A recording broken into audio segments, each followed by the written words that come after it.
Hi und herzlich willkommen zu meinem zweiten YouTube-Video. Ihr habt gerade schon einen kleinen Ausflug zu einer Pferdekoppel gesehen, denn heute geht es um Pferde. Wir werden üben, Pferde zu skizzieren. Und ich fand es einfach eine ganz schöne Idee, vorher ein bisschen was über die Pferde aufzunehmen. Ich hoffe, es war nicht allzu langweilig und zu lang. Ja. Lasst uns einfach mal direkt loslegen. Also ich male erstmal mit einem Kugelschreiber anstatt mit Bleistiften und ich habe meine Ohuhu-Marker rausgekramt, wie ihr gerade seht. Davon werden wir allerdings heute nur den BG4 nutzen, also diesen hellblauen Stift. Der wird auch hauptsächlich dazu genutzt werden, um die Skizze ein wenig vom Hintergrund abzuheben, sodass die etwas herauspoppt aus diesem Bild. So, wir suchen uns erstmal eine Skizze bei Pinterest heraus. Ich habe mich für diese hier entschieden. Der Kontrast zwischen dem Fell und der Mähne und dem Schweif gefällt mir sehr gut. Also diese helle Mähne, der helle Schweif und das dunkle Fell. Dieses Bild hat es mir einfach angetan. Ich finde es jetzt noch super, super gut. Und ich denke, ich würde es auch sehr gerne für mein Hauptwerk nehmen. Mehr dazu erzähle ich gleich. Wir legen also los. Ich fange meine Skizzen eher an mit dem Kopf, als mit irgendwelchen großen Grundformen. Genau. So, wir fangen einfach an mit dem Kopf des Pferdes und arbeiten uns immer wieder weiter vor, bis wir am Ende eine fertige Skizze eines Pferdes vor uns liegen haben. Während ich einfach mal weiter skizziere, informiere ich euch darüber, dass das hier ein Voice-Over gerade ist. Denn mir ist aufgefallen, während ich skizziere, ist meine Konzentration und Aufmerksamkeit völlig bei der Kunst. Also es fällt mir wahnsinnig schwer, mich dabei noch zu konzentrieren, etwas zu kommentieren oder irgendwas zu erzählen. Daher habe ich mich halt entschieden, okay, ich werde es einfach im Nachhinein bei der Bearbeitung drüberlegen. Und der Grund für diese fehlende Multitasking-Fähigkeit ist mir irgendwie bewusst geworden. Und zwar befinde ich mich einfach in einem Flow-Zustand, während ich male oder zeichne. Und ich bin so fokussiert und so konzentriert auf diese Sache und gebe meiner Tätigkeit meine ganze Aufmerksamkeit, dass es für mich wirklich schwer ist, mich auch noch gleichzeitig darauf zu konzentrieren, etwas zu kommentieren oder etwas Interessantes zu erzählen. Daher kann ich mich einfach glücklich schätzen, dass es die Möglichkeit eines Voice-Overs gibt. Jetzt aber genug davon. Warum versuche ich eigentlich gerade Pferde zu skizzieren? Wie kommt es dazu?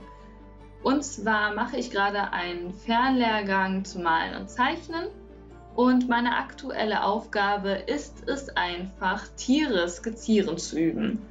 Und meine Einsendeaufgabe beinhaltet die Anleitung, dass es einmal ein vierbeiniges Tier sein muss und ein Tier frei meiner Wahl.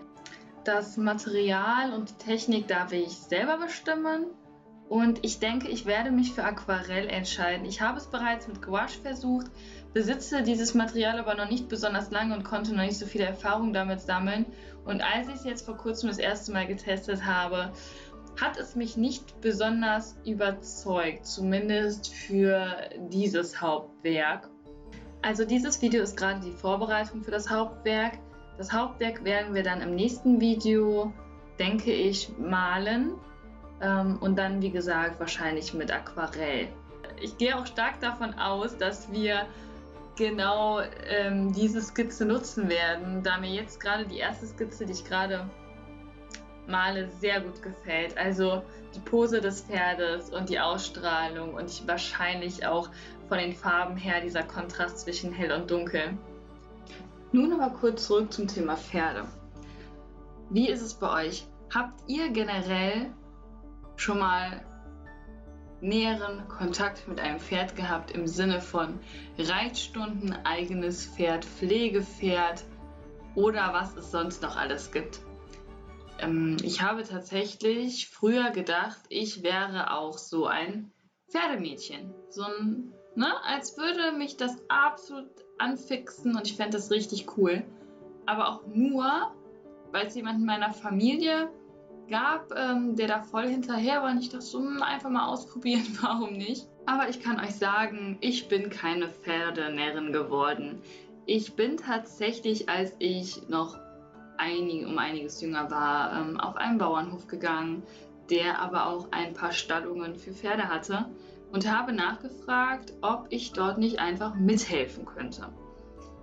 Das hat mich erstmal wahnsinnig viel Überwindung gekostet, denn ich war ein sehr zurückhaltendes und schüchternes Kind, würde ich behaupten. Aber war sehr froh, dass ich es getan habe, denn mir wurde gesagt, ja, wir könnten eigentlich noch jemanden gebrauchen, denn es gibt gerade hier ein Pferd, ein Westernpferd, dessen Besitzer es verlassen hat, das jetzt zurückgeblieben ist. Und wir brauchen gerade eigentlich jemanden, der da vielleicht noch mit unterstützt. Die und die Person hat sich dem jetzt gerade angenommen, hat aber nicht die Zeit, um jetzt die ganze Zeit sich um dieses Tier zu kümmern. Würdest du da mithelfen wollen? Ich war natürlich direkt gehypt und fand super, dass ich diese Chance hatte. Ich dachte so, ja, absoluter Glücksfall. Besser geht's ja gar nicht. Hab mir sämtliche Sachen ausgemalt, die da nicht so eingetroffen sind. Aber es war eine spannende Zeit. Eine, die mir sehr viel Spaß bereitet hat und irgendwie auch ein gewisses Hobby für diese Zeit verschafft hat. Allerdings muss man bedenken, ich war ziemlich jung und naiv, wie man sich vorstellen kann. Es ist klar, dass ich gerade vielleicht mal Taschengeld bekommen habe und nicht in irgendeiner Weise etwas selber verdient habe, außer halt ein Taschengeld zu erhalten von meinen Eltern. Da meine Eltern aber ziemlich, sag mal, großzügig sind und mein Vater mich auch sehr unterstützt hat in dieser Zeit, haben wir öfter mal dann was zu fressen gekauft, wie zum Beispiel einen Sack Möhren, einen Sack roter Rüben und sowas. Kurz zurück zum Video. Und zwar seht ihr gerade, dass ich den Hintergrund ein wenig bunt mache von dem Pferd, wie vorher schon angekündigt. Und ich weiß nicht, ob ihr das genauso seht, aber ich finde, die Skizze, die hebt sich sehr viel mehr vom Hintergrund ab und lässt dieses Pferd mehr im Vordergrund halt erscheinen. Das gefällt mir ziemlich gut. Ich habe mir noch ein zweites Pferd ausgesucht, auch ein Foto von auf Pinterest. Aber da ich Größen sehr schlecht einschätzen kann bei sowas, besonders in meiner Skizzierweise, die ihr gerade gesehen habt, habe ich mich doch dazu entschlossen, jetzt mit ganz groben Formen einmal vorzuskizzieren, wie das Pferd hier unten noch in die Ecke passen könnte. Und das hat auch ziemlich gut funktioniert. Und dann kommt eigentlich diese weitere Technik, dass ich wieder anfange mit dem Kopf und dann weiter den Körper entlang skizziere. So, aber jetzt zurück zu meiner kleinen Geschichte. Und zwar war ich, wie bereits erwähnt, ziemlich naiv damals. Das heißt, ich wurde auch ein bisschen, man könnte schon sagen, ausgenutzt. Es floss ziemlich viel Geld dann nachher doch in Sachen, die besorgt werden, wie zum Beispiel Sackmöhren etc. Das war gar nicht mal so günstig oder Heu, Stroh, was auch immer. Vielleicht auch sonst noch irgendwas, was gebraucht wurde. Das habe ich aber damals überhaupt nicht wahrgenommen. Das ist dann halt erst im Nachhinein, wenn man das dann so ein bisschen reflektiert und sich auch nochmal die Meinung der Eltern anhört, kommt das dann vielleicht erstmal so ein bisschen zum Vorschein. Jetzt ist es auch im Grunde egal. Ich habe eine Zeit genossen. Die ist jetzt vorbei und habe dann auch ein paar doofe Dinger gebracht. Also, wie bereits erwähnt, es war ein Westernpferd. Und dieses Westernpferd hatte auch einen Western-Sattel und war auch diese Reitweise halt gewöhnt. Ich also als kleines, schmächtiges Mädchen habe es nicht geschafft, so oft ich es auch versucht habe, diesen Sattel auf dieses Pferd zu bekommen, weil ich wollte ja auch reiten. Man wollte mir zwar auch Reitstunden geben, als eine Art Dankeschön würde ich jetzt sagen, ist aber eigentlich so gut wie nie passiert. Ich glaube, 1- oder 2-mal wurde ich longiert und das war's dann. Also habe ich mich dann auch einfach dazu entschieden, okay, dann bringe ich mir das halt selber bei. Ja, habe den Sattel nicht drauf bekommen, dachte mir, okay, Zaumzeug kriegst du hin, habe den Sattel also weggelassen und bin auf dieses Pferd gestiegen.